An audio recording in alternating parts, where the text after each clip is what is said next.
विद्यार्थी मित्रों, आज हम लोग भारतीय 10वीं कक्षा की हिंदी पाठ्य पुस्तिका में आई हुई मन कविता को समझने की कोशिश करेंगे।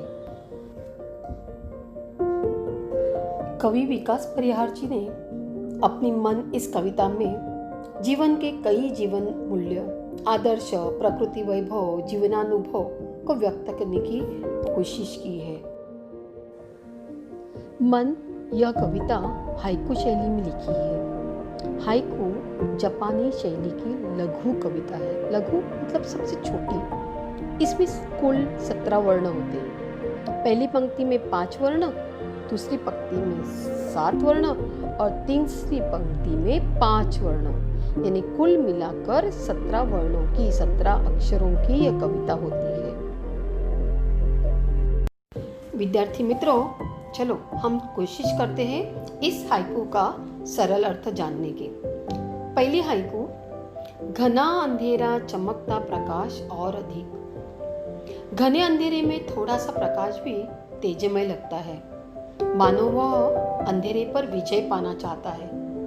जैसे जुगनू रात के उस घने अंधेरे में भी चमकता है।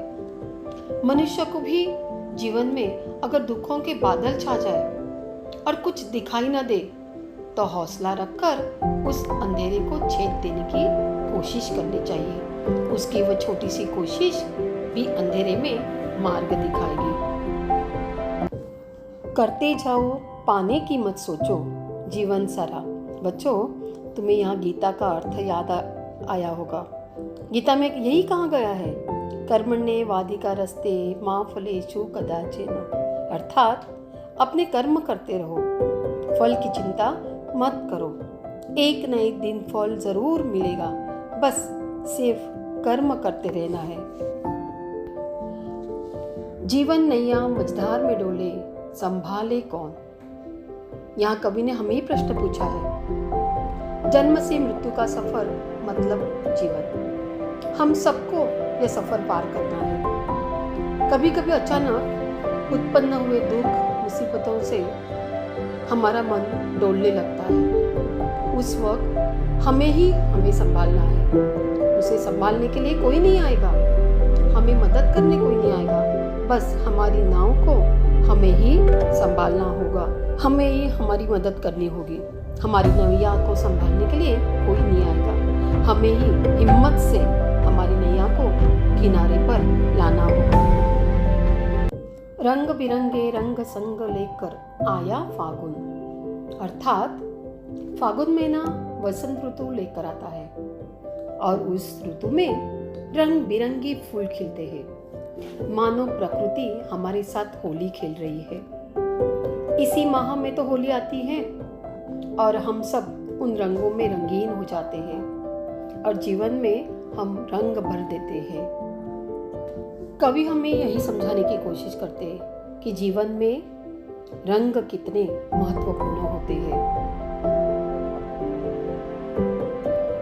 कांटों के बीच खिलखिलाता फूल देता प्रेरणा। इन पंक्तियों में कवि ने आशावान बनने का संदेश दिया है। कवि कहते हैं कि जिस तरह फूल कांटों के बीच भी खिलता है, अपनी सुगंध सबको बांटता है, उसी तरह मनुष्य को भी विषम परिस्थितियों में भी निराश न होकर अपने धैर्य से मुस्कुराकर उसका सामना करना चाहिए।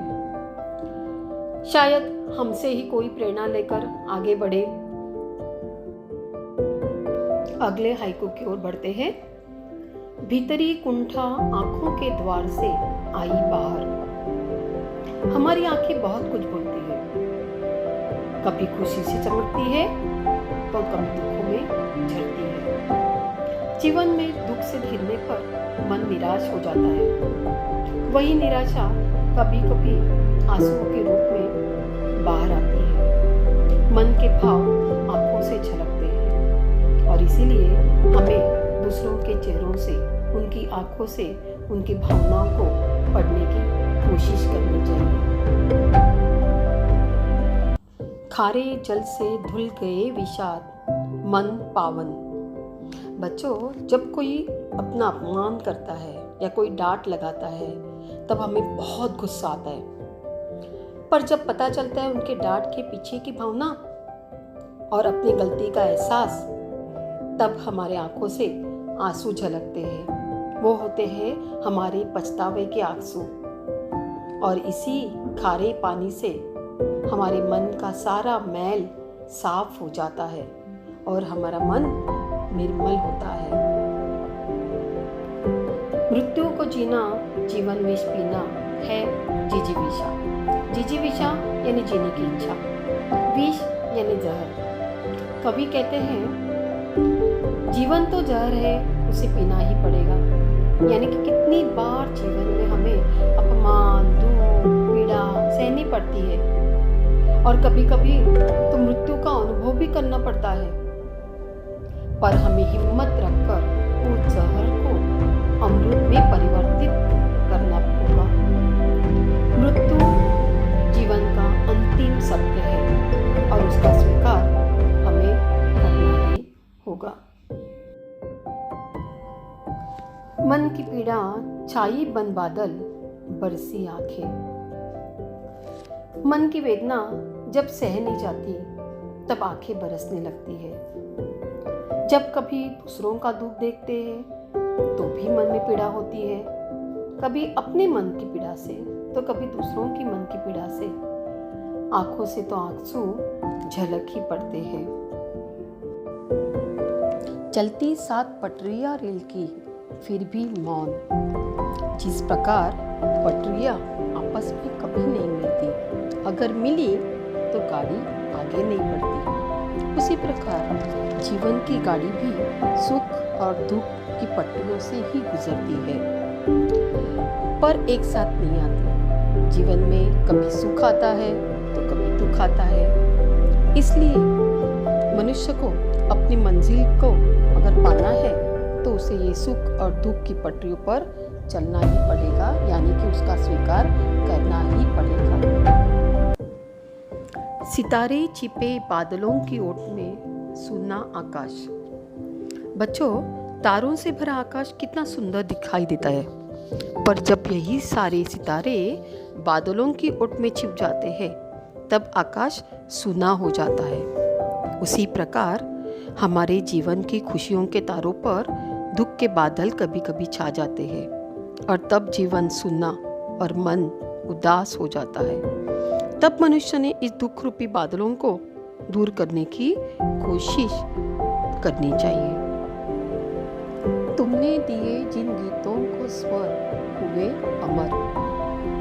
अपने जीवन में प्रियजनों का होना आवश्यक होता है। अकेला मनुष्य जीवन का सफर नहीं पूर्ण कर सकता।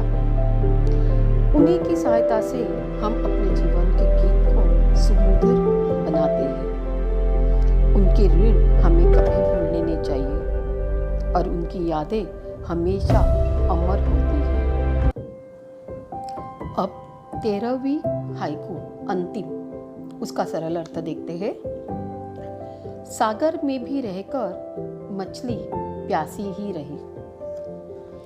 पानी में रहने वाली मछली हमेशा प्यासी ही रहती है, क्योंकि वह खारा पानी नहीं पी सकती।